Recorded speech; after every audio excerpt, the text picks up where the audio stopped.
क्या किसी कंपनी में कंसल्टेंट बने रहना ज्यादा फायदेमंद होता है या फिर एज एन एम्प्लॉय? अब कई लोगों के मन में सवाल है कि बेनिफिट कहां पर ज्यादा है, क्या एम्प्लॉय के बाद एज अ कंसल्टेंट उस कंपनी को ज्वाइन करें या फिर अगर आप कोई नई कंपनी ज्वाइन करने की प्लानिंग कर रहे हैं तो एज अ कंसल्टेंट क्या ज्यादा फायदेमंद रहेगी। यहाँ पर कुछ ऐसे पेज है जिसको समझना जरूरी है।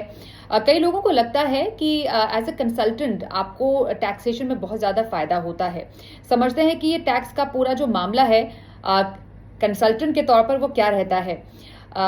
लोगों का मानना है कि कंसल्टेंट बनने से टैक्स कम देना पड़ेगा क्योंकि उस पर लगता है सिर्फ 10% का टीडीएस।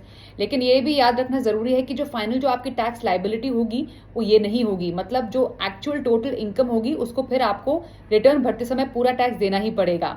फिर आता है पूरा प्रिजम्पटिव टैक्सेशन का मुद्दा। अब जो स्पेसिफाइड प्रोफेशंस है उसमें 50% और बाकी जो रिसीट्स है उस पर 6% डीम्ड इनकम भी होती है, और ये तो सिर्फ मिनिमम है, अपर लिमिट तो है नहीं। तो अगर आपके जो खर्चे हैं, लाइफस्टाइल है, इन्वेस्टमेंट है, आप ये दिखाते हैं और आपकी असली कमाई से ज्यादा है तो जो आईटी डिपार्टमेंट है आपसे सवाल पूछ सकता है। अब सवाल सबसे बड़ा आता है एम्प्लॉय पर्क्स का। कंसल्टेंट्स को कैसे एम्प्लॉयमेंट पर्क्स मिलती है और जो फिक्स्ड एम्प्लॉयज होते हैं उनको कैसे मिलती है।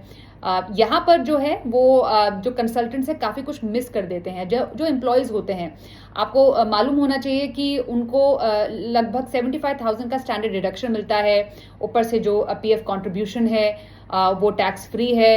रिटायरमेंट पर 20 लाख रुपए तक की ग्रेच्युटी है, वो एग्जेम्प्टेड है। कंपनी कार है। बाकी बहुत सारे जो बेनिफिट्स हैं, ग्रुप मेडिक्लेम जो है वो जो है पेड लीव, कैजुअल लीव, जो आपके तमाम जो लीव बेनिफिट्स हैं, ये कुछ ऐसे तरह की पर्क्स है मॉनेटरी वैल्यू में एक्स्ट्रा डिडक्शंस होते हैं, वो कई बार कंसल्टेंट्स को नहीं मिलती हैं। हाँ, अगर आपकी कंपनी है जो आपको इनमें से कुछ पर्क्स देना चाहती हैं तो बहुत ही बेहतरीन, बहुत ही बढ़िया है। अब ये समझना जरूरी है कि क्या हर रोल जो है वो एज अ कंसल्टेंट फिट बैठता है या फिर एज एन एम्प्लॉय ही आपको कंपनी कंसिडर करेगी। अब जैसे कुछ रोल्स हैं जिसमें थोड़ी सीक्रेसी होती है, जिसमें वो नहीं चाहते हैं कि एक ऐसे किसी एम्प्लॉय के पास या कोई ऐसे कैंडिडेट के पास इंफॉर्मेशन जाए जो कि बाहर लीक होने का खतरा हो सकता है।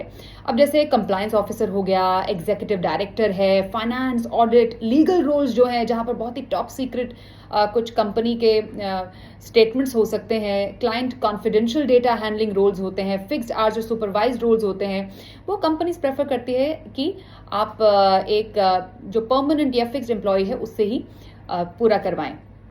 अब असली फायदा किसमें है ये समझना बेहद जरूरी है। इसमें ये जरा थोड़ा ध्यान में रखिए कि आपको ये समझना है कि आपका काम इंडिपेंडेंट है या फिर आप ऑलरेडी कहीं पर काम कर रहे हैं और अपनी एज अ स्पेशलाइज्ड जो है एक्सपर्टीज है वो एक कंपनी को दे सकते हैं।